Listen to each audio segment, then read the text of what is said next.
Most companies look at paid advertising like this.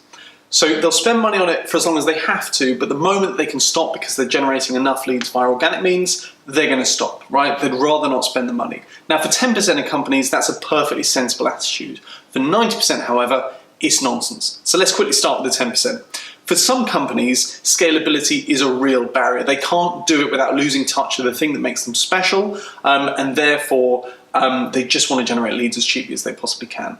Fine. For 90% of companies, however, scalability is a goal, and therefore as long as they're generating leads in a profitable manner, then that should be considered a viable route to market. As long as it's a net profit, they should spend the money.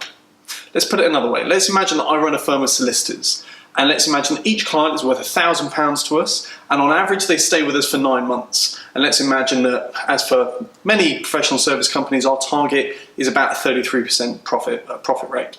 So on that basis, if they're worth 9 grand in revenue, that represents 3 grand in profit. And then let's say that our conversion rate is 20%, which means that every time we get an inquiry, that's effectively worth £600 to us. Put it another way, we can therefore justify spending up to £599.99, but not a penny more. But as long as it's under that figure, that is a viable route to market and we should spend the money. Now, there's 3 reasons why companies don't adopt this very simple but very effective mentality. The first one is a lack of cash flow. Fair enough, that's a real thing. Secondly, is that they're just scared of spending money. They'd rather spend a little bit less, even if it means them earning a lot less. Well, in that case, they probably shouldn't be in business.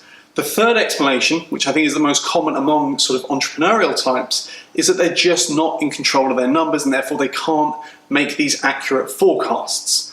Well, that's not an excuse. If you're not in control of your numbers, you need to get in control of your numbers. See you next time.